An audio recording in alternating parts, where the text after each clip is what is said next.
Pois bem, meninas, a gente vai começar agora. Vamos fazer a introdução à citologia, né? Ou seja, o estudo das células, e também vamos conhecer um pouquinho sobre os envoltórios celulares, né? Mais precisamente sobre a membrana plasmática, né? Em outras oportunidades, a gente vai falar um pouquinho sobre a, as nossas não, né? Que a gente não tem, mas as paredes celulares, né? Dos outros seres vivos que apresentam essa estrutura fundamental. Pois bem, primeiro, lembrar que a célula, né, como a gente já está cansado de saber, é a parte menor de qualquer ser vivo, né? Ou seja, a parte viva de qualquer ser vivo. Tem partes menores, obviamente, o átomo, né? As moléculas, mas elas não são vivas. Então, do que é vivo, do que tem possibilidade de reprodução, de desenvolvimento de material, a célula é a menor parte, né? Então, a célula é, para a biologia, a menor parte mais importante, mais relevante. E também é aquilo que vai caracterizar a existência de qualquer ser vivo, né? Então, todos os seres vivos necessariamente têm células. Eu vou colocar aqui. Não sei se vai dar para ouvir de casa depois, então eu vou colocar logo aqui. Tá, então, todos os seres vivos, eles também são compostos de células, né? É isso que vai distinguir, por exemplo, os vírus, né? Já que a gente considera que o vírus, por não ter uma estrutura semelhante à estrutura celular dos seres vivos tradicionais, a gente vai excluir ele desse grande grupo. Mas, lembrando também que quando a gente for fazer uma questão que aparecer vírus, geralmente tem duas possibilidades. Ou a questão vai dizer de cara que ele não considera o vírus como ser vivo, ou se ele não disser, você já vai considerar automaticamente que ele não considera como ser vivo. Né? Então, assim, não tem muito segredo. A não ser que ele diga especificamente para aquele autor que ele está trabalhando naquela questão, ou para o escritor da questão, né, para o criador da questão, ele vai considerar ser vivo por algum motivo que ele vai ter que esclarecer. Porque tem capacidade de reprodução, né, mesmo dentro de uma célula, porque tem metabolismo mesmo dentro de uma célula, enfim. Então, ele vai ter que dar um argumento. Fora disso, a gente sempre vai considerar que os vírus são acelulares, portanto, não são seres vivos. Certinho? Beleza. A principal característica que fez com que a gente conhecesse as células, né? Ou seja, que as células passassem a existir, foi a capacidade de se individualizar do ambiente externo. Então, antes a gente até tinha moléculas orgânicas boiando nos oceanos. Mas o que vai distinguir que é molécula orgânica boiando do ambiente, ou seja, vai individualizar, é a capacidade de ter uma região protetora, que a gente chama de membrana plasmática. Então, a membrana tem essa capacidade, né? De se distinguir do ambiente externo e, a partir daí, proteger o ambiente interno daquela célula. E aí, as primeiras células, né, os primeiros indícios de células, a gente chamou de coacervado, né? Seria uma membrana lipídica com água e algum material orgânico dentro, e o ambiente externo lá sendo isolado do resto. Aqui vai contar um pouquinho no módulo, eu sugiro que vocês leiam, né? Um pouquinho sobre o estudo das células, como o Robert Hooke, ele conheceu, né, as células. Tem um livro muito legal, que acho que até extraí esse material desse livro, que é Uma Breve História de Quase Tudo. Esse livro é muito engraçado, gente. Assim, ele conta toda a história da ciência de modo muito, assim, curioso. Então, tem muitas, tipo, essa história do Robert Hooke, como ele descobriu a célula, é muito engraçada. Eles contando que aí ele foi pedir desculpa à rainha na época. Olha, eu estava estudando, assim, essas coisas, aí eu vi uma célula se mexendo. Mas aí eu queria pedir desculpa, porque, na verdade, eu não posso explicar como é que eu consegui esse material e essa célula mexendo. Então, ele vai todo fazer um contexto. É muito divertido esse livro. Tem várias histórias interessantes sobre o estudo da célula, né? E sobre outros assuntos também relacionados às ciências. Eu recomendo demais quando vocês estiverem assim, cansados de estudar, mas quiserem continuar aprendendo um pouco de ciências, leiam Uma Breve História de Quase Tudo. É muito engraçado. Pois bem, e aí, aqui eu também trouxe umas imagens do microscópio, tem toda uma introduçãozinha sobre o estudo da célula, mas a gente vai pular essa parte porque isso aqui é bem básico. E aí nós vamos lá para as células em si, tá? Primeira coisa, né? Quando a gente conhece uma célula, a gente vai estudá-la geralmente do ambiente externo, olhando para o ambiente interno, né? E aí essa célula, o que vai delimitar, o que vai separar essa célula do ambiente externo é a membrana plasmática. Bem, a membrana plasmática, como vocês já devem conhecer e lembrar, ela é feita de um material chamado fosfolipídio, né? O fosfolipídio é uma molécula mais ou menos assim. Ela tem uma cabeça que é polar e uma cauda apolar. A cabeça é de fosfolipídio e a cauda é de lipídio, né? São ácidos graxos, né? São grandes cadeias de carbono ligado a hidrogênio. Basicamente isso. Se essa cadeia ela estiver insaturada, como por exemplo os óleos, né? Ela vai dar uma dobradinha assim. Se essa cadeia não tiver insaturada, ou seja, só tiver saturações, ela vai ficar duas cadeias retas. Quanto mais insaturações ela tiver, mais dobradiça ela fica. Então, mais fluida a membrana será. Quanto mais saturações, mais rígida essa membrana é. Tá? Então, vai depender aí da composição da membrana. Cada célula da gente, cada célula no conjunto de todos os seres vivos, tem membranas diferentes. Então, você pode pegar, por exemplo, uma célula humana, que vai ter 70% de fosfolipídios na sua composição. Você pode pegar uma célula bacteriana, que vai ter 35% de fosfolipídios na sua composição.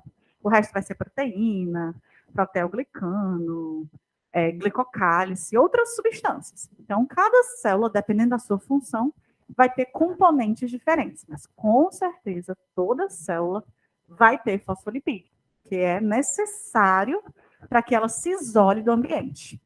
E aí lembrar que o fosfolipídio, ele é uma substância que a gente chama de anfipática, né?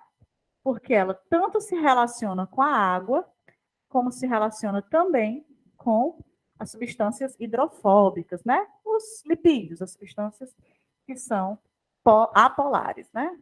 Então, eu vou desenhar aqui algumas, porque eu vou precisar incrustar alguns materiais nessa membrana. Então, eu preciso de espaço.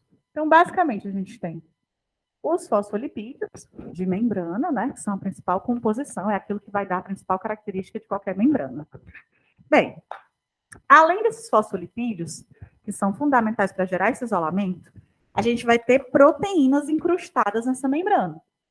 Essas proteínas, elas podem ser integrais, ou seja, elas atravessam a membrana como um todo, de cabo a rabo, né, de uma ponta a outra, ou elas podem estar só em algumas regiões da membrana. Então, elas ficam incrustadas, mas elas não atravessam a membrana como um todo, são proteínas extrínsecas, né? Elas vão estar aqui, às vezes vão estar um pouquinho mais separadas, né, quase nas bordas, às vezes vai estar um pouquinho mais adentro, depende da proteína. A função dessas proteínas é ou funcionar como um canal de entrada de substância, principalmente as que são intrínsecas, porque aí as substâncias podem passar por dentro delas, ou elas podem ser sinalizadoras, então elas vão ajudar a reconhecer algum tipo de material presente no ambiente interno ou externo. Então elas vão ter aí diferentes funções. Quando a proteína é intrínseca, ou seja, ela atravessa de cabo a rabo a membrana, ela pode ter um canal, como se fosse um cano, um buraco. E aí ela é uma proteína de canal. Essa proteína, ela não é tão específica para aquilo que entra. Então, assim, ela tem um buraco dentro dela, o que couber no buraco passa para dentro ou passa para fora. Independente daquele material específico. Então, ela não necessariamente tem uma identidade com aquilo que está passando. Ela deixa passar pela polaridade, viu a polaridade lá, comum a ela, ou pelo tamanho do material. É pequenininho, coube no buraco, passa. Já tem proteínas intrínsecas que elas são específicas para determinadas substâncias. Então, aquaporinas são proteínas específicas para passagem de água. Só vai passar água naquele canal. Já que a água, por ser polar, não tem capacidade de passar diretamente pela membrana. Então, precisa ter um local específico da célula que a água é facilitada para passar. Então, quem vai fazer isso? Proteínas. Outras substâncias, alguns glicose, por exemplo, alguns sais podem também precisar de proteínas para passagem, algum tipo de hormônio geralmente não, né? Só se for um hormônio proteico. Se for um hormônio lipídico, ele não precisa de nem nada para facilitar. Como ele é lipídico, ele passa diretamente na membrana. Testosterona, estrogênio, são hormônios que têm capacidade de atravessar a membrana livremente, porque eles têm uma afinidade com os fosfolipídios. Mas outras substâncias podem não ter essa habilidade. Então, eles vão precisar passar por essas proteínas. Algumas proteínas, elas têm uma conformação, elas são fechadinhas, mas no momento em que a substância de interesse prende nelas, elas se abrem, elas se modificam e aí a substância entra ou sai. Então, também pode ter modificação no formato da proteína intrínseca, da proteína de membrana, para que a substância entre ou saia.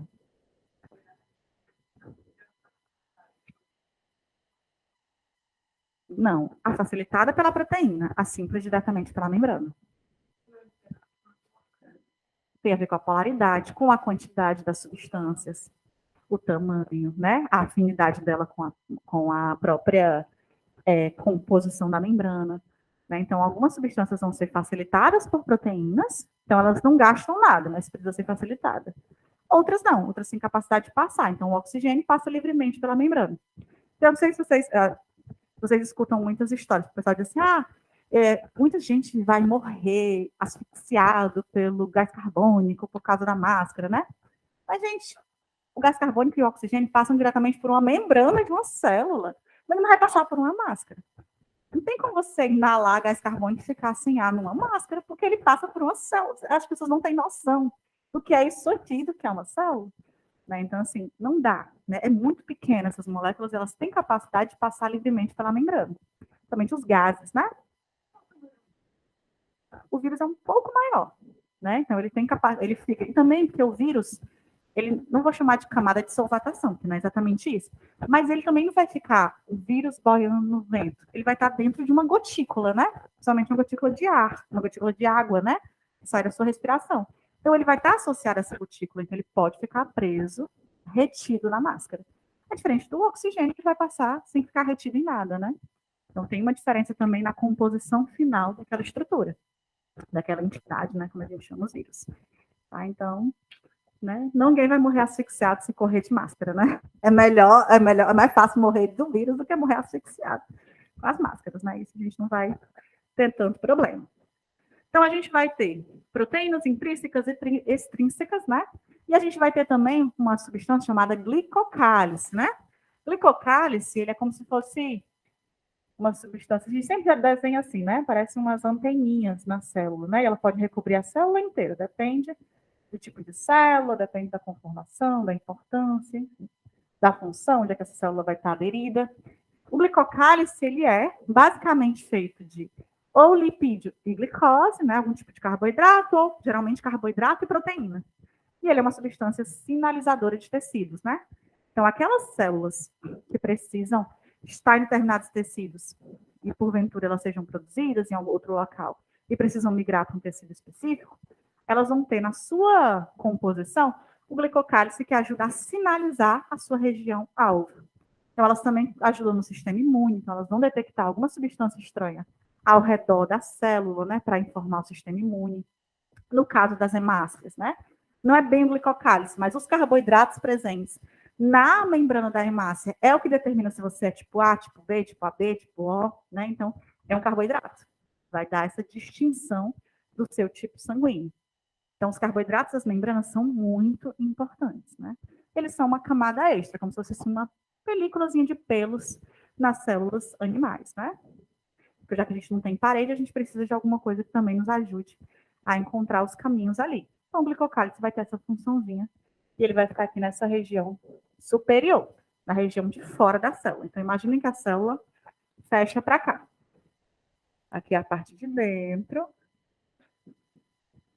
da célula, e aqui é a parte de fora. Então, o glicocálice ele fica voltado para a região de fora da célula.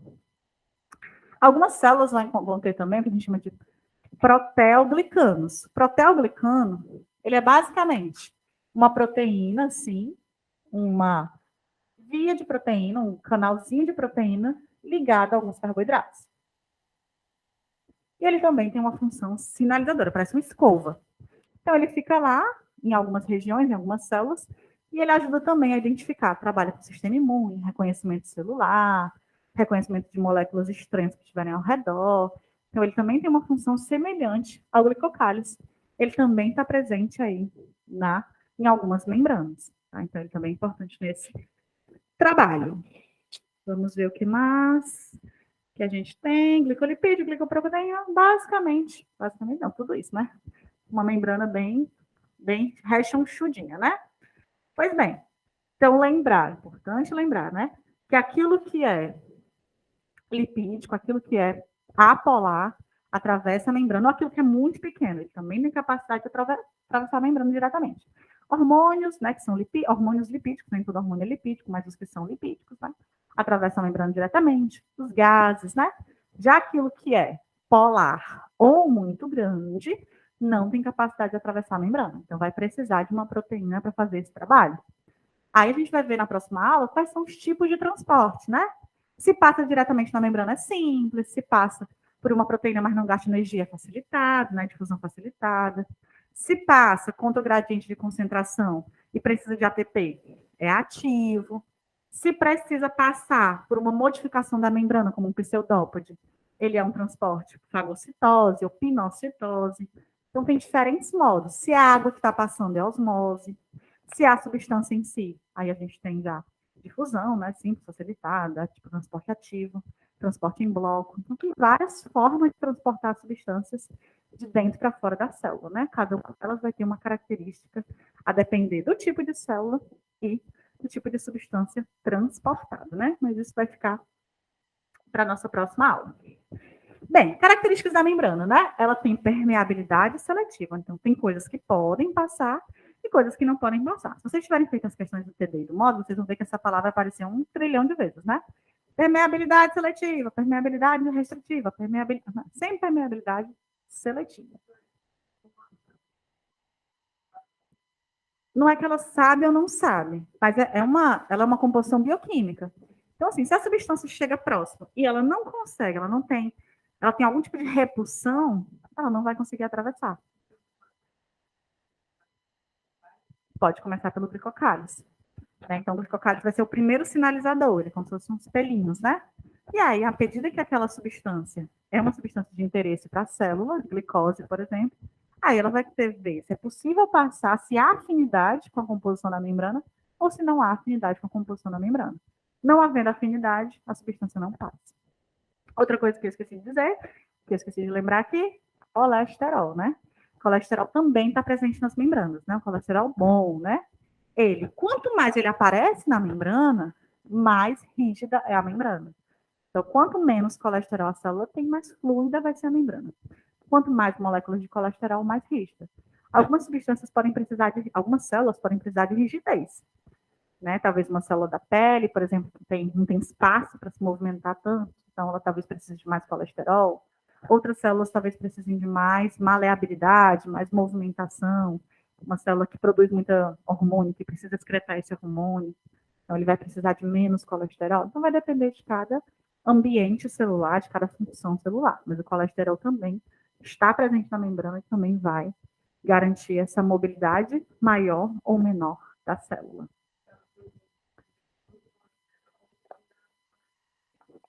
Exatamente. Tá? Então, essas duas características elas vão contribuir ou não para a fluidez da membrana. Então, a membrana tem permeabilidade seletiva, tem substâncias que passam direto, substâncias que não passam, vai depender de várias características das substâncias, né?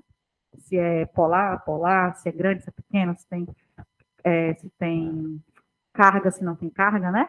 Porque a membrana internamente é negativa, né? A membrana externa é positiva. Então, também isso vai interferir na passagem das substâncias.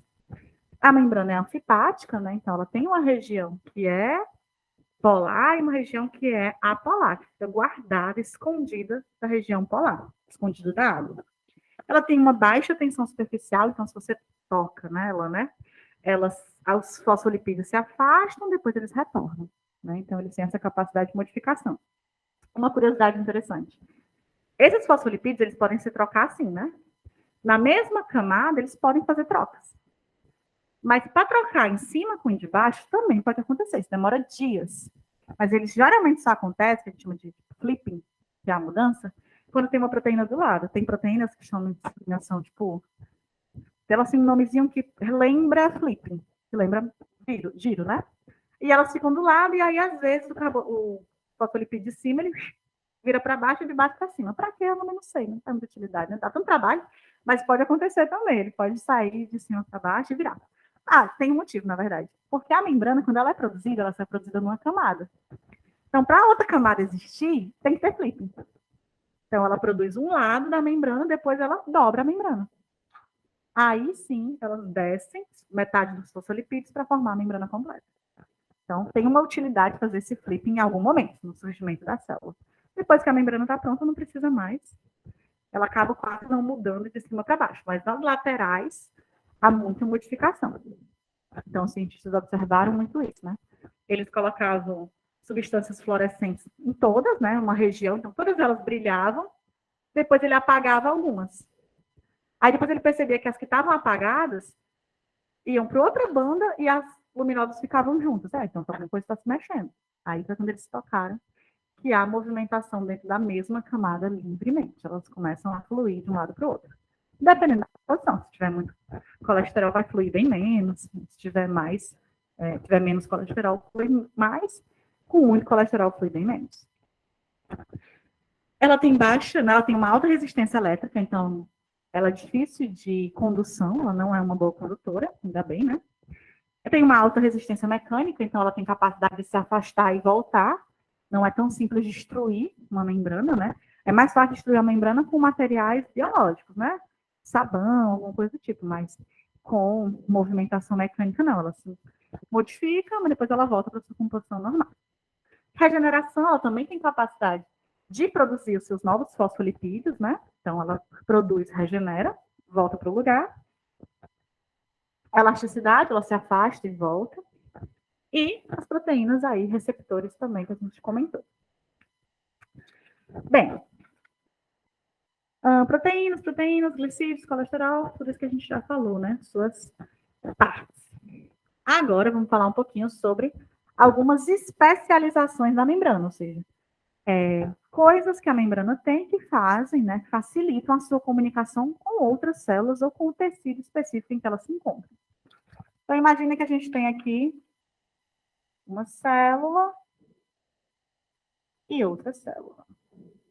E tem aqui a membrana basal, né, tem um espaço que é água e tem outras células aqui embaixo, que formam a sua membrana basal. Então, as células estão lá, bonitinhas. Essas células, elas podem ter vários tipos de modificações, a depender do tecido em que ela está presente e da função que ela tem.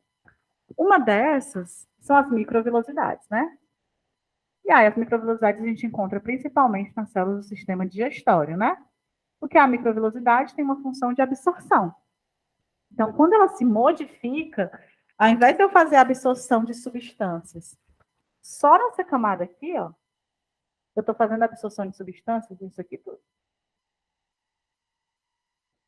Então, eu aumento a minha capacidade de absorção na medida em que eu crio microvilosidades.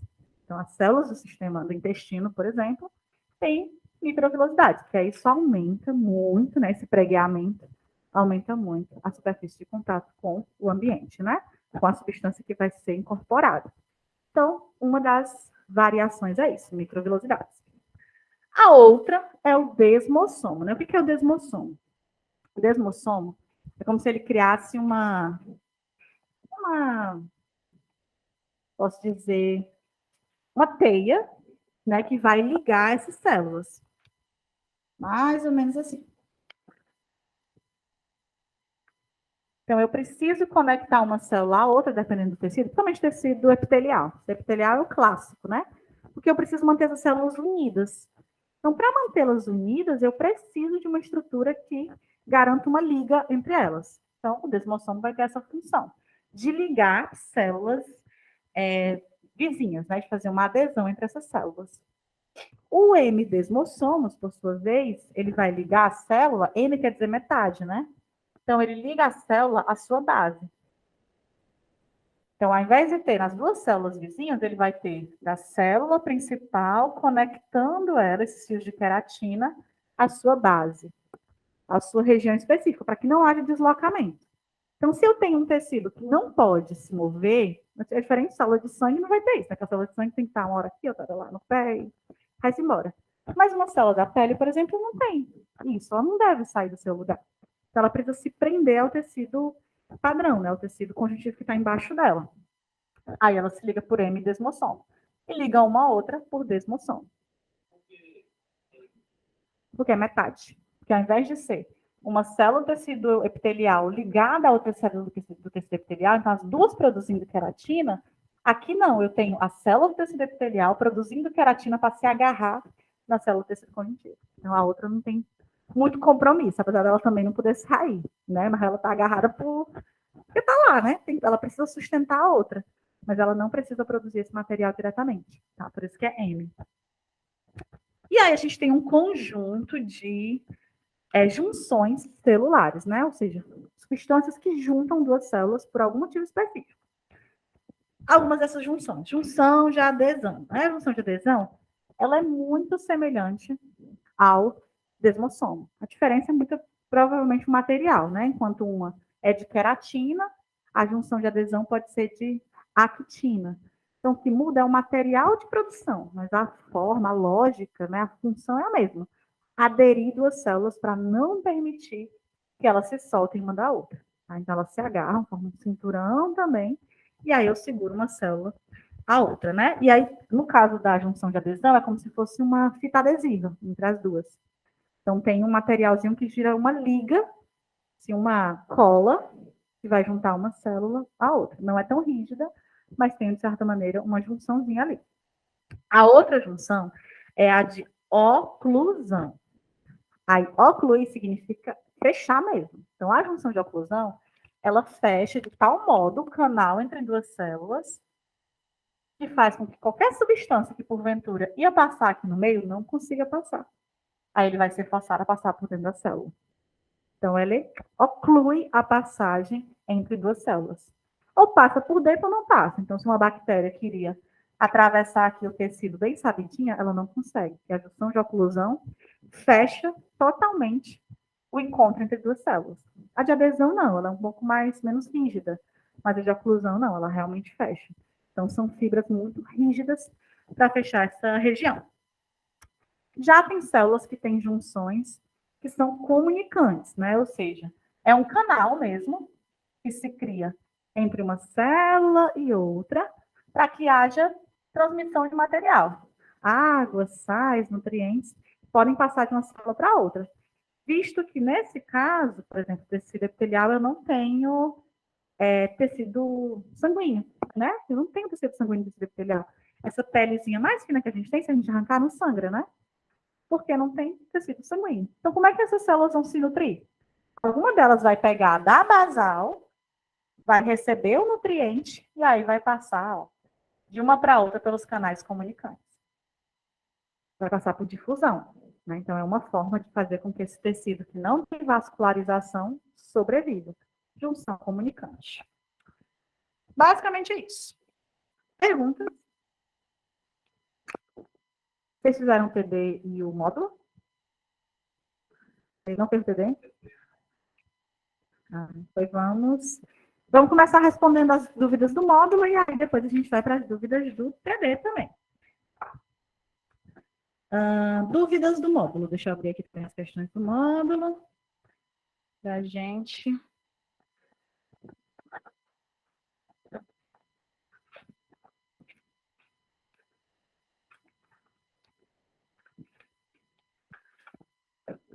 Para a gente tirar também.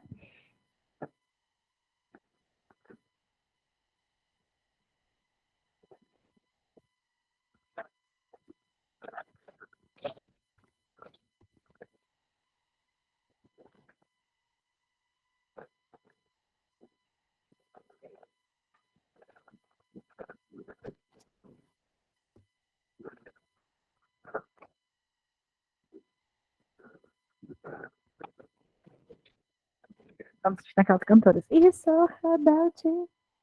Com esses microfonezinhos assim.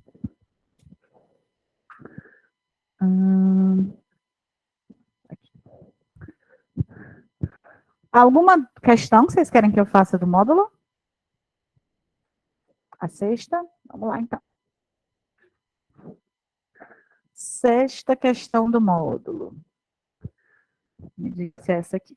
Um professor, né? Um professor do ensino médio de uma tradicional escola de Juiz de Fora resolveu fazer uma aula prática sobre membrana plasmática com seus alunos. Ele criou em laboratório células com as superfícies fluorescentes para o estudo do modelo proposto por Singer e Nicholson, né, o modelo mosaico fluido. Então, ele foi lá, criou uma membrana, né, uma membrana artificial aí, usando a mesma lógica dele, células fluorescentes. Então, ele pôs lá a membrana.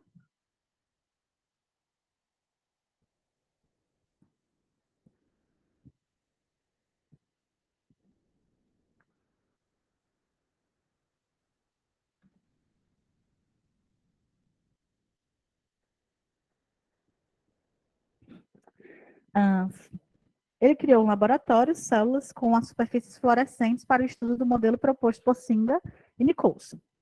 Nesse experimento, ele usou uma célula com a superfície fluorescente e observou-a em microscópio acoplado atuando um laser. O laser utilizado, nesse caso, é capaz de degradar a fluorescência. Então, ele primeiro pintou todas elas fluorescentemente. Depois, ele usou um laser que apaga aleatoriamente a fluorescência de alguma delas. Então, ele vai apagar essa aqui e vai apagar essa aqui, por exemplo. E essa aqui também. Então, ele apagou a fluorescência de algumas delas com esse laser. O laser utilizado, nesse caso, é capaz de degradar a fluorescência conjugada às moléculas na superfície celular. Iniciado o experimento, ele propôs um ponto específico da célula ao laser. Então, ele disse assim, vamos olhar isso aqui. Após 5 minutos de exposição da incidência do laser, observou que a região perdia a fluorescência, mas o restante da célula continuava fluorescente. Então, ele apagou isso aqui, a fluorescência dessa aqui, mas as outras aqui continuavam fluorescentes, as que ele manteve. E ele manteve o laser fixo nesse ponto aqui, nessa célula que está, nessa estrutura fosfolipídio que está apagado agora, porque ele apagou. Só que com o tempo, após 5 minutos de exposição da incidência do laser, observou que a região exposta perdia a fluorescência, mas o resto continuava fluorescente. Entretanto, após 1 hora de exposição, no mesmo ponto focal, então ele não tirou o ponto daqui, o laser só afeta esse aqui, toda a célula perdia a fluorescência. Então, como é que pode? Ele manteve o ponto fixo, mas com o tempo, esse perdeu, esse perdeu, esse perdeu e esse perdeu. Todos tinham perdido a fluorescência, mas ele não tirou o ponto focal. Baseado nesse experimento, responda a questão abaixo. Aí a pergunta é, como é que esses outros perderam a fluorescência se ele não tirou o ponto focal daqui? O que aconteceu para que esses outros perdessem a fluorescência também? Eles trocaram de lugar. Então, toda vez que aquela coisa, né? A sua estrela não brilha, eu vou apagar a sua, né? A minha estrela não brilha, eu vou apagar a sua. Esse aqui estava brilhando, mas ele se movimentou. Quando ele chegou embaixo do laser, ó, o laser apagou ele. Se eu não tenho estrela, eu não tenho brilho, você também não tem. Pronto. Aí esse aqui estava lá na ponta, aleatório, bem brilhosinho. Quando ele se moveu, chegou aqui, o laser vai, desgraçado, vai perder também. Perdeu também. Então, ele, se fosse fixo, depois de 1 hora, só esse infeliz aqui que tinha perdido. Mas como é móvel, toda vez que um brilhoso passava debaixo do laser, perdia a fluorescência. Né? A estrela não brilhou para ninguém aí. Aí, qual o modelo proposto? Quais moléculas perderam a fluorescência e qual é o modelo evidenciado nesse experimento? O modelo é mosaico fluido, né? Que elas estão se movimentando. E na membrana eu vou ter o quê? Lipídico, que é o fosfolipídio, e vou ter proteínas. Provavelmente as proteínas também brilhavam quando ele passou a fluorescência, né? Brilhou tudo que estava presente. Certo? Então aí é o D de dado. Tanto os lipídios como as proteínas eram brilhosas e perderam sua fluorescência, e esse modelo é um modelo mosaico fluido. Tudo se movimenta. Uhum, tudo. Como é? Porque na hora que o fosfolipídio, ela pode se afastar, né? Ela pode ganhar um pouquinho de espaço. Então, pode ser que ela se movimente também. Ela vai trocando com o próprio fosfolipídio, né? Então, todas elas se movimentam. Não há nada fixo na membrana. D de dado. Outra. 7. Na 7 é uma questão de física, né? Assim, tem uns conceitos físicos bem legais. Nas células, muitas vezes, se inicia o estudo de um problema fazendo nas ciências, né? Uma aproximação simplificada. Um desses casos é o estudo do comportamento da membrana celular devido à distribuição do excesso de íons positivos e negativos em torno dela. A figura mostra a visão geral de uma célula e a analogia entre o modelo biológico e o modelo físico, o qual corresponde a duas placas planas e paralelas, eletrizadas com cargas elétricas de tipos opostos. Com base no modelo físico, considera-se que o campo elétrico no interior da membrana tem sentido para. Então, vamos lá. Ele está me dando, ele diz que a membrana ela tem negativo dentro e positivo fora. E aí, se a gente observar, não são comuns, né? Sempre um para fora, um para dentro, um para fora, um para dentro. Então, eles são paralelos. Então, aqui dentro é negativo, aqui fora é positivo. Sempre negativo. No dia que a célula perder isso aqui, ela morre. Tá? Tanto que tem venenos, tem venenos que são muito interessantes, que eles fazem com que cargas que não deveriam acessar a célula acessem, ele engana a célula, e aí ele muda a polaridade da célula e a célula morre.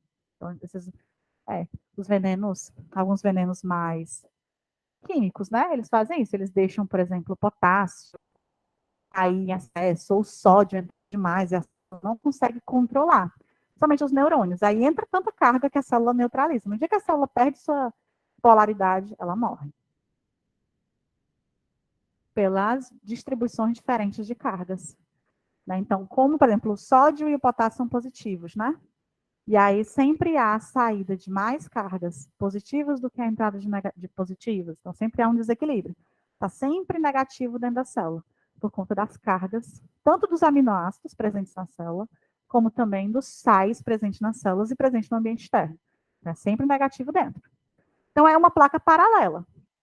Campo elétrico. O campo elétrico sempre vai para o negativo.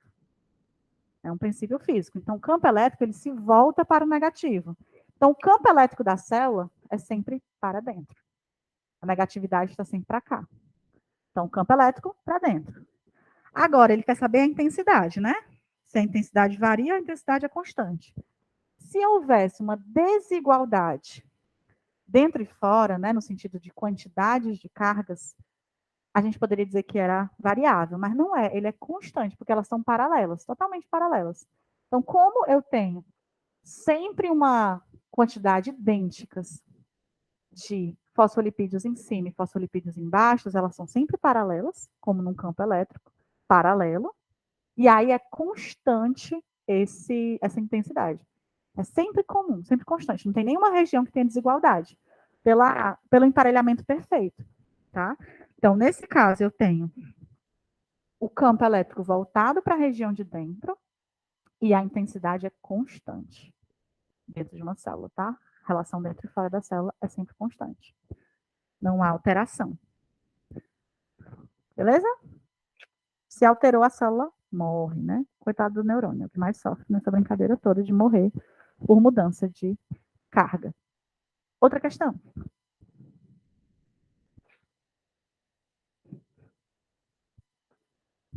14. Vamos lá.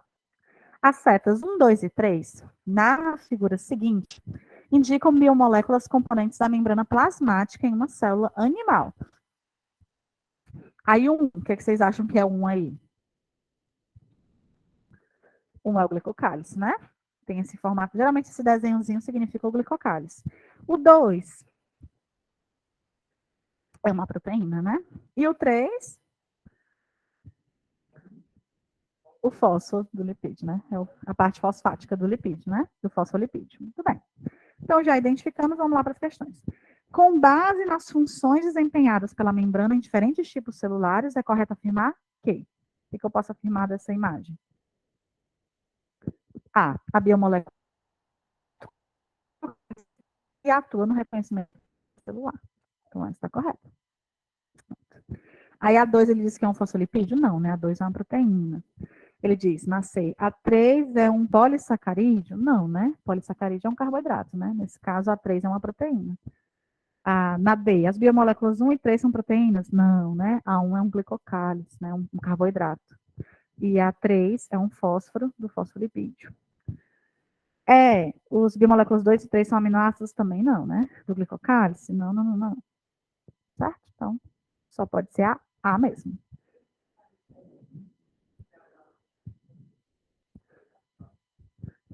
Ele fica, às vezes ele fica próximo, porque ele tem uma proteína, geralmente ele é assim, ele tem uma proteína globular e ele está em cima da proteína. Então ele fica meio que boiando sobre a proteína que está mais ou menos incrustada nos fosfolipídios. É só bioquímica, só a estabilidade bioquímica dele, assim, não tem nenhuma função, uma especificidade, não. Só porque ele é assim mesmo. Ele precisa da proteína para ser glicocálise, ele não é só carboidrato, né? O que mais?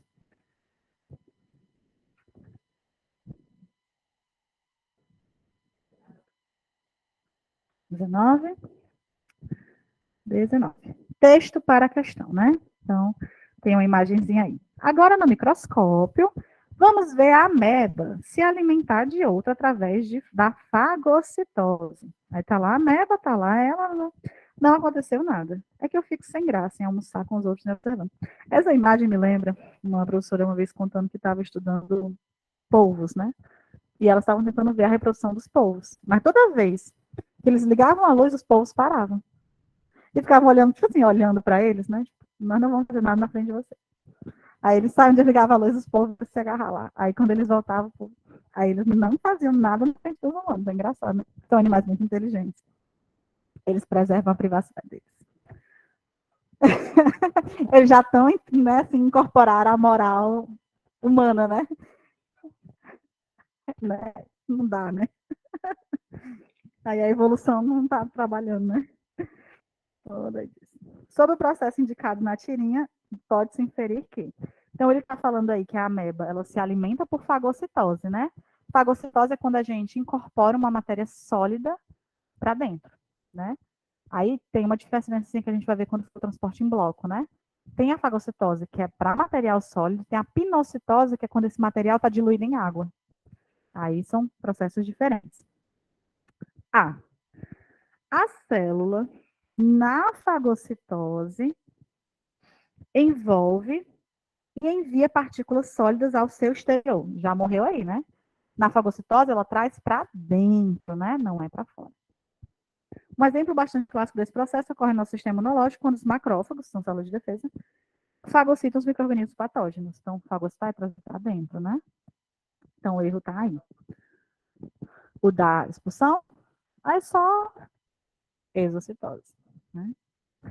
B. A fagocitose ocorre em duas fases. A primeira é o processo de egestão, não é ingestão, né? Egestão é para fora, ingestão para dentro, né? Então aí já está errado. No qual a célula gastará pouca energia até carregar a partícula ao seu interior. Depende da partícula. A segunda é a digestão intracelular da partícula ingerida, em que alguns micro-organismos poderão ser destruídos. Sempre ocorrerá autólise. Não, nem sempre, né? Autólise significa se matar. Nem toda célula se mata, né? Então tem dois erros aí. Tanto é gestão, que na verdade é ingestão, e nem sempre acontece a autólise depois disso. A autólise é, se uma célula está defeituosa, ela precisa se matar, ela faz autólise. Pode ser, mas que a apoptose é programada, assim. As duas, de alguma maneira, têm uma programação, mas elas têm formas diferentes de acontecer, né? Então, também é uma forma de morrer, né? C. A fagocitose é o nome dado ao processo no qual os protozoários e algumas bactérias realizam sua alimentação. Ok. Também é realizada pelos leucócitos ao encontrar partículas estranhas no organismo. E consiste no englobamento de partículas pela membrana, ok, trazidas para dentro da célula. Ok. Qual é o erro? Cílios. Não é cílio que faz isso. Quem faz isso é os pseudópodes, né? A célula, ela faz uma modificação no formato da sua membrana, cria como se fossem pés falsos e aí agarra a substância. Ela faz basicamente isso aqui. Tem lá a membrana da célula, aí ela tá lá. Aí ela vai fazer isso aqui. Ela vai modificar o formato da membrana, vai englobar a partícula, né? Pegou aqui de bobeira, depois ela se funde, E aí formou uma vesícula aqui, ó. E a substância vem para dentro, na vesícula, isolada da célula, porque vai que ela é danosa para a célula, ela tem que ficar escondida da célula. Aí a membrana depois só faz se fechar aqui e nada acontecer. Então, o que acontece é a formação de pseudópodes e não cílios. Cílios, movimentação, geralmente. Só que, se for uma movimentação mais assim, linear para um caminho apenas, é um flagelo. Que aí só é um flagelo, geralmente, no máximo dois, mas geralmente um, é um caminho mais reto. Se for uma movimentação, por exemplo, sistema respiratório, que precisa tirar as poeiras, né? Aí tem cílios nas células. É uma célula que tem vários cílios, ela empurra a poeira para um lado, empurra a poeira para o outro, né? São partículas menores. É a célula, não é a célula que está em movimento. Ela está movimentando outras substâncias próximas dela.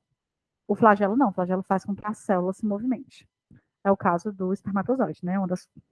Acho que é a única célula humana flagelada é o espermatozoide. Então, tá aí o erro, né? Não é cílio. D. A fagocitose é usada principalmente como meio de defesa. Leucócitos englobam e destroem indivíduos indesejados pela fagocitose. Ok. Em alguns casos, como no protozoário ameba, a fagocitose é utilizada como forma de nutrição. Ok, né? Então a D está toda correta. Aí vamos ver qual é o erro da E. É um processo utilizado pela célula para englobar partículas sólidas, que lhe servirão de alimento. Ok. A célula produz expansões da membrana plasmática, pseudópodes, ok, que envolvem as partículas e as englobam, ok. Primeiramente, a partícula fica em uma bolsa que recebe o nome de pinossomo. Não, né? É o fagossomo. Pinossomo se fosse com água. Então, é um detalhe besta, porque tudo tem água dentro, né?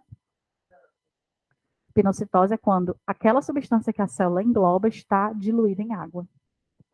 Só isso. Ao invés de ser um envolvimento de uma bactéria que está sólida, pode ser alguma substância, um veneno, alguma coisa envolvida dentro da água, diluído na água. Aí ela forma uma bolsa com água e tudo. Aí arrasta para dentro. Aí isso é o pinossomo. Então é só esse detalhe que está errado aí na E. O resto está tudo ok. O que mais? Só essas? Posso. Gabarito do módulo, né? Aí depois a gente vai para o TD. Primeira questão do módulo, item D de dado.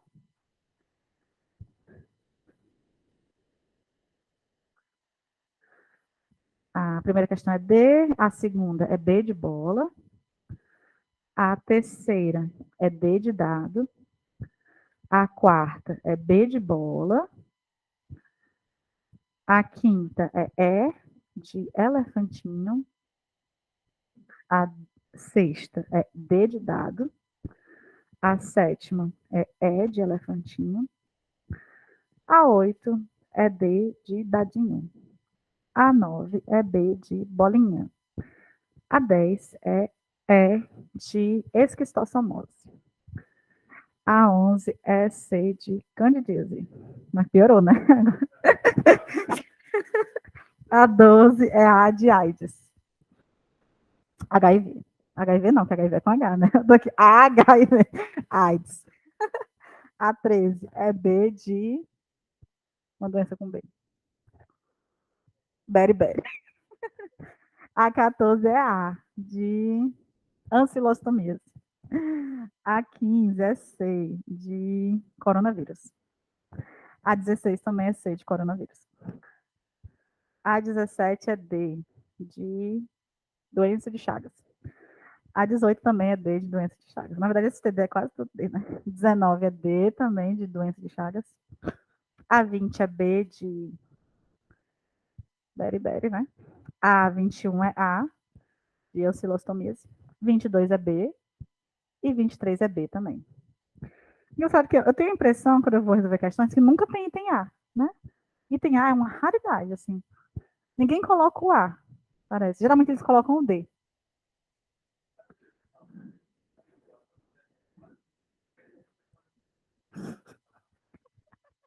Pode dizer assim, vai ler os 4, né? Vou botar... Eu não escrevi esse textão todo para você não ler os itens, né? Mas sabe por que acontece isso? Porque geralmente quando você vai fazer questões de itens, você tem que colocar os itens, se você colocar tamanhos diferentes, tem que ser em ordem crescente. Então, o item A tem que ser menor, e era para ser assim. Os itens têm que ir crescendo.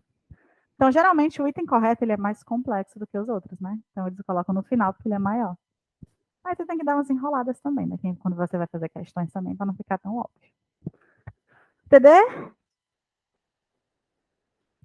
Deixa eu abrir aqui o TD também. Eu mandei no grupo o TD. Tá desde sexta-feira. Tem questões no TD? 13.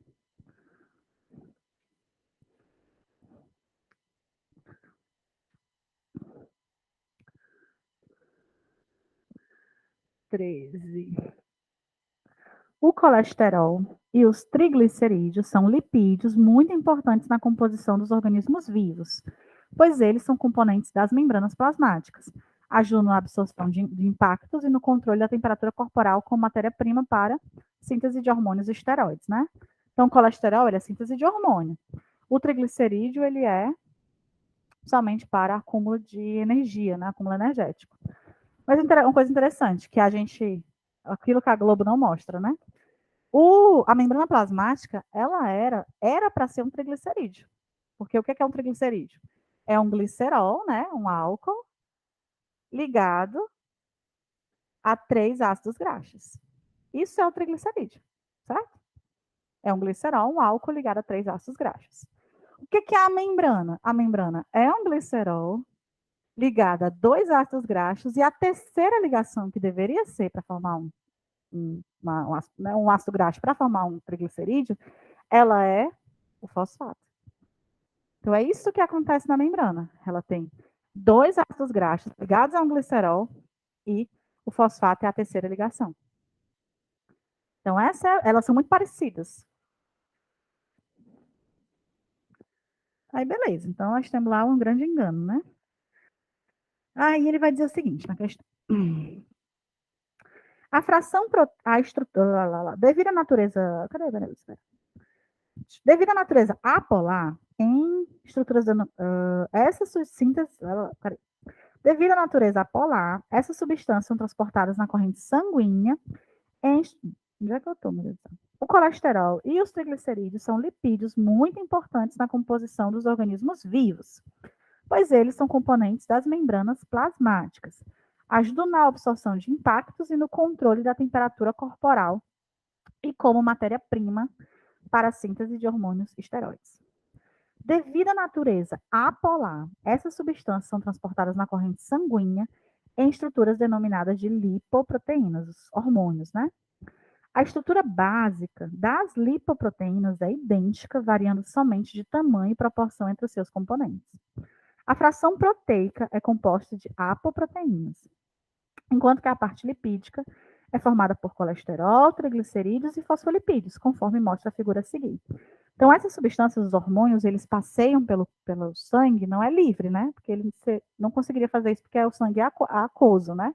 Então, ele fica dentro de uma bolsa, que parece uma célula, mas não tem componentes de célula, mas é uma bolsa com fosfolipídio, com proteína, com outros lipídios, colesterol, e o hormônio fica lá dentro. Aí tá aí a imagem, né? Aí tem os colesteróis aderidos, tem as proteínas, os fosfolipídios, parece uma célula, né? Só que é bem mais condensada. Esse arranjo característico se deve ao fato de os fosfolipídios da lipoproteína. Então, basicamente, qual é a característica dos fosfolipídios que ele está dando? Qual é o item que tem as características dos fosfolipídios? É só isso. O fosfolipídio, vamos ver lá cada item. A, serem inteiramente solúveis em água, ou seja, polar? Não, né? Fosfolipídio não é solúvel, então esse item está descartado. B, serem solúveis em água, em solução aquosa, ou seja, apolar? Falso, né? Eles também não são solúveis. C, possuírem uma parte hidrofílica e outra hidrofóbica, ou seja, anfipática. Verdade. Essa é a característica do fosfolipídio, de qualquer fosfolipídio. Essa aí. Comporta como ácido base, ou seja, anfotérica, não, né? Anfótero, não. Possui dupla ligação em sua estrutura, ou seja, serem insaturados também não. A característica do fosfolipídio faz com que ele se locomova, né?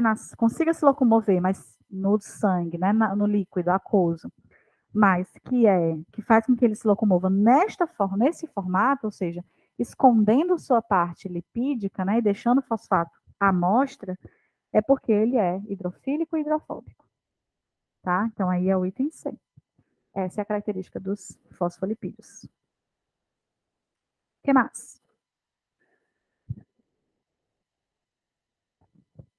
Olha, pode pedir música também. Pronto, vamos lá. 14. Ele vai dar aí a fluidez da membrana celular é caracterizada pela capacidade de movimento das moléculas componentes dessa estrutura. Os seres vivos mantêm essa propriedade de duas formas: controlando a temperatura e ou alterando a composição lipídica da membrana. Nesse último aspecto, o tamanho e o grau de insaturação das caudas hidrocarbônicas, né, dos ácidos graxos dos fosfolipídios, conforme representado na figura, influenciam significativamente a fluidez. Isso porque, quanto maior for a magnitude das interações entre os fosfolipídios, menor a fluidez da membrana. Ou seja, se ele for muito ereto, né, se ele for todo saturado, ele não consegue se movimentar. Então, ele é rígido. Se ele tem saturação, quanto mais insaturação ele tem, mais fluida é a membrana, certo? Aí ele está olhando aí para a gente, ó, ele deu vários exemplos, né? Ele deu o desenho geral, cabeça polar, caudas hidrocarbônicas, né? Os ácidos graxos. Aí ele deu a dica do que é a insaturação, que é a perninha dobrada aí do ácido graxo. Assim, existem bicamadas lipídicas com diferentes composições de fosfolipídios, como as mostradas de 1 a 5. Aí eu digo para vocês, olha aí o item 1. Tá vendo que no item 1, todas as caudas, elas são saturadas? Se elas são todas saturadas, a membrana é rígida ou é fluida? Rígida. Quanto mais saturada, mais rígida, porque não há movimentação, não há espaço para movimentação. Na B, a gente tem um monte, né? Todas elas, na verdade, têm um grau de insaturação, né?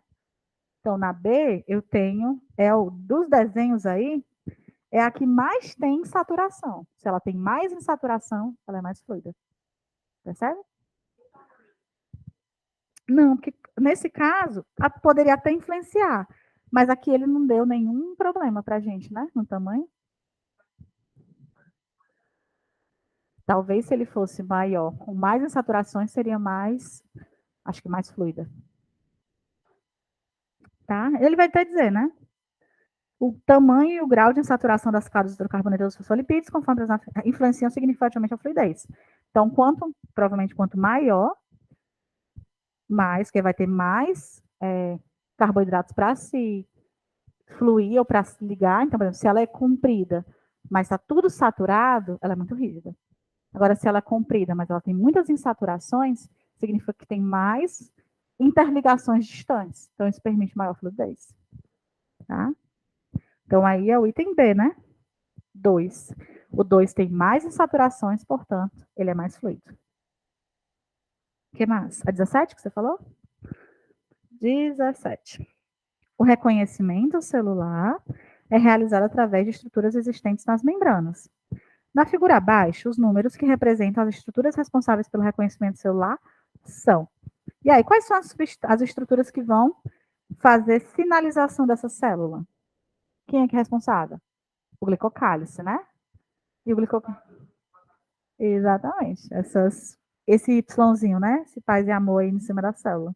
Então, o 1 e o 2 são os glicocálices. Eles são as substâncias de reconhecimento. Item A na 17. O que mais? Transporte. Fluidez, mas a fluidez é mais para o colesterol, né? Então, principalmente transporte.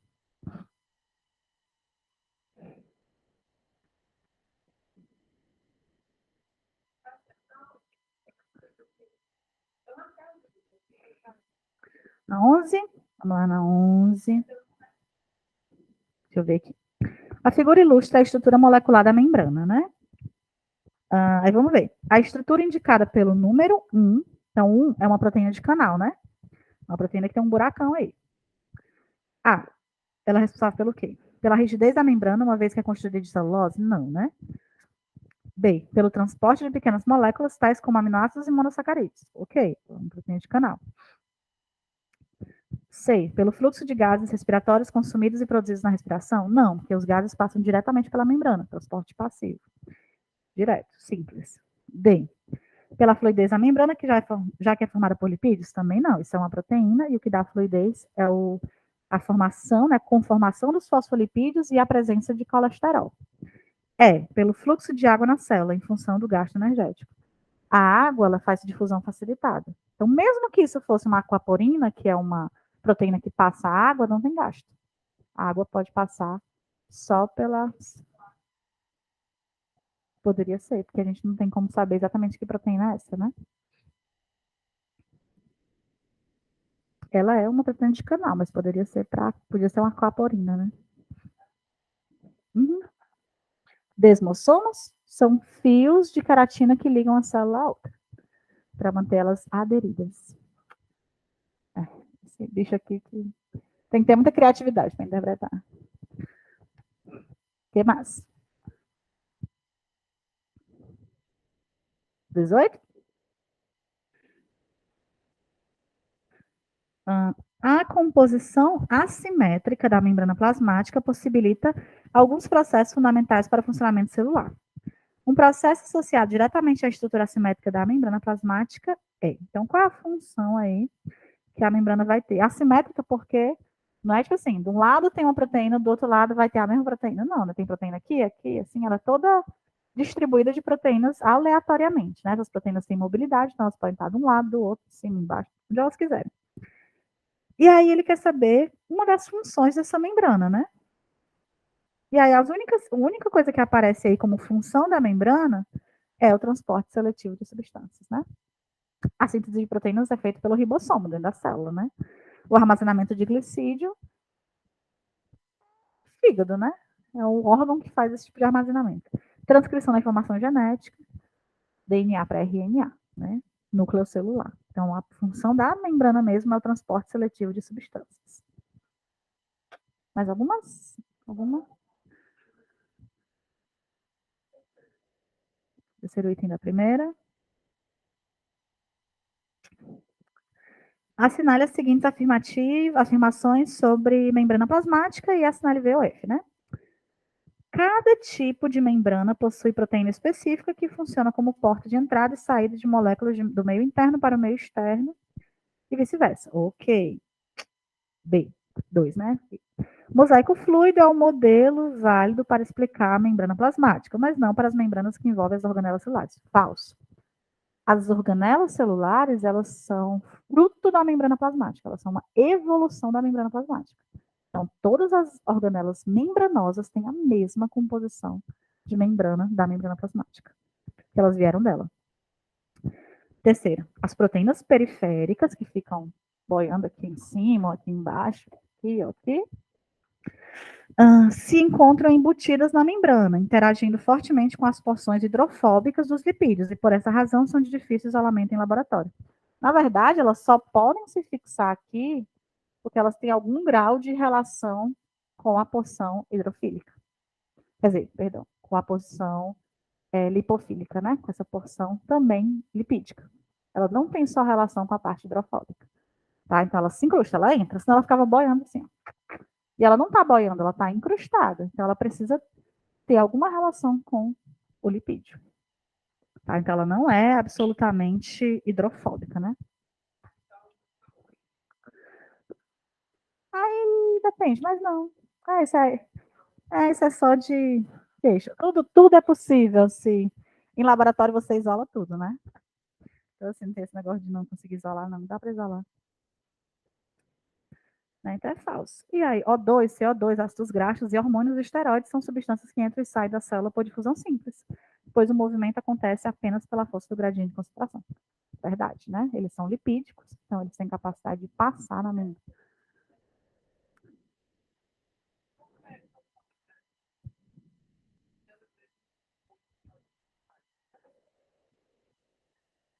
Tem, só que nesse caso ele vai contra o gradiente, né? Ou a bomba de sódio, né? Então, assim, tem muito sódio lá fora e a célula faz questão de expulsar o sódio que está dentro. Tem muito potássio dentro, mas a célula faz questão de colocar potássio para dentro. Então, ele vai contra o gradiente. E por isso que tem gasto. E no caso do sódio e do potássio, eles não têm capacidade de passar diretamente pela membrana. Eles precisam de proteínas, que é a ATPase, né? Porque como eles formam uma camada de solvatação, você tem o ânion, o cátion, né, lá, mas ele acaba se juntando com um monte de água ao redor. Então ele fica uma molécula enorme, ele não tem capacidade de passar pela membrana. Aí tem proteína que faz isso.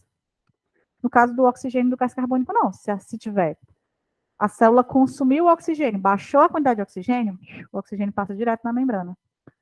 Aumentou a quantidade de gás carbônico dentro da célula, ele passa direto para fora. Tá? Então não tem cerimônia com oxigênio e gás carbônico. Mais alguma?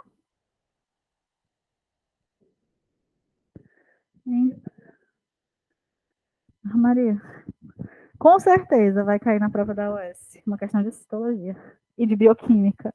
E alguma coisa vegetal. Na segunda fase, com certeza, vegetal vai cair, né? E outro tema desgraçado para a UES gostar. Se bem que há muitos anos, né? Quando tempo que eu era menina, Maria.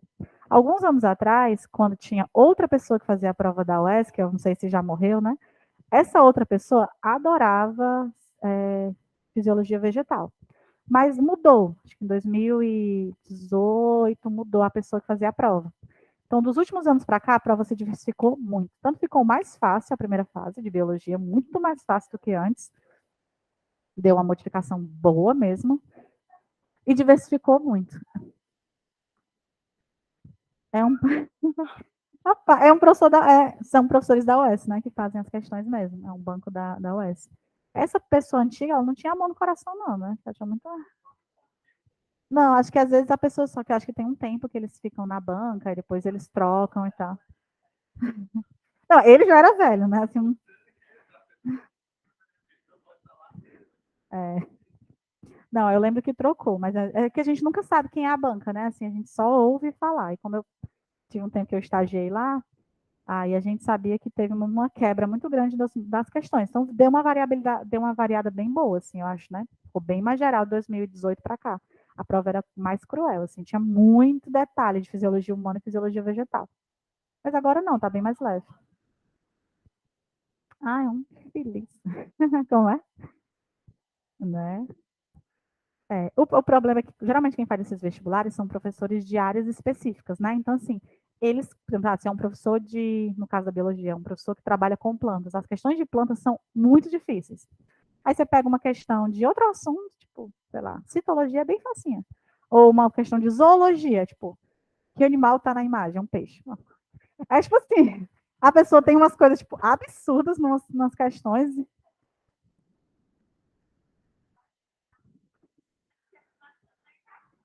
É, tem gente que não tem muita criatividade, né, nas correlações. É tipo isso.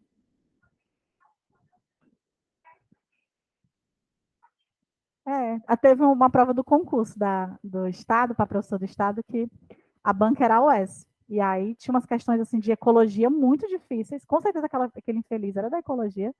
Aí tinha umas questões lá, tipo, taxonomia, que era.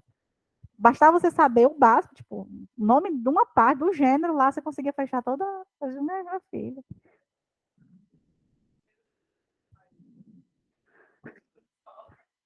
Todo minúsculo.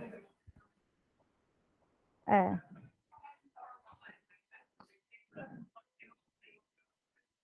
O epíteto específico.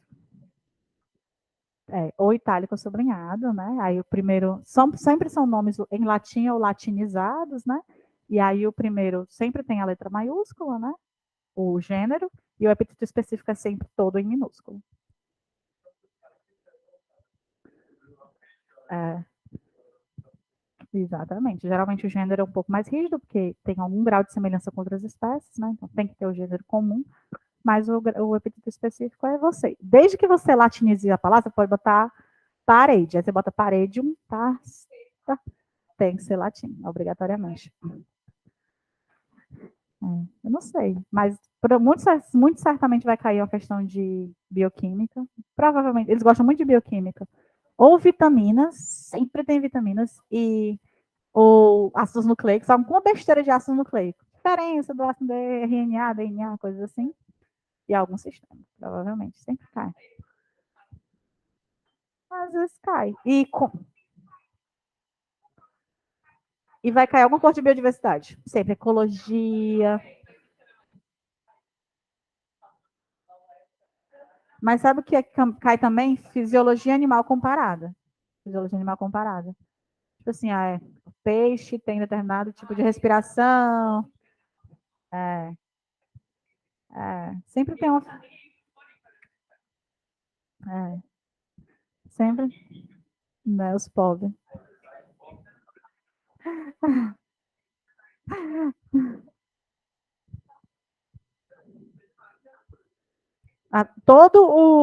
Todo coisa é uma grande mentira, né? O Patrick não é uma lula, é um polvo, né? O plâncton se movimenta, né? Ele não é um plâncton, né? Ele é um nécton, né? Nada todinho lá. A outra fica dentro d'água, né? Não seria graça, né? O único mamífero que tem fica dentro d'água, quase dentro, né? Ela vive com um balão assim no fundo do oceano. E ela não morre, eles não morrem de pressão, né? Não existe pressão.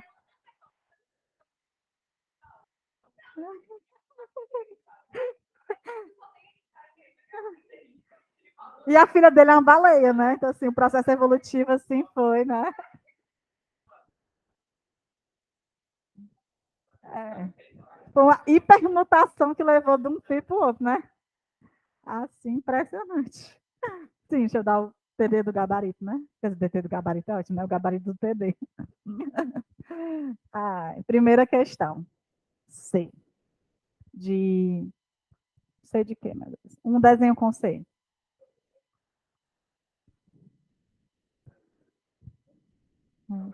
Caverna do Dragão, tá?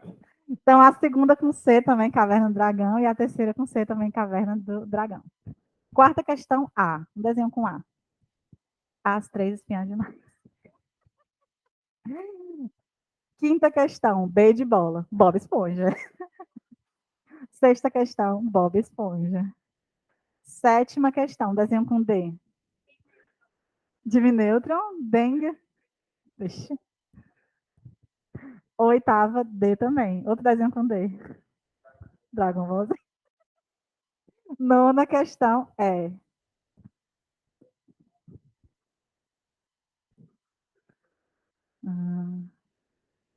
Sei não. 10, B de bola.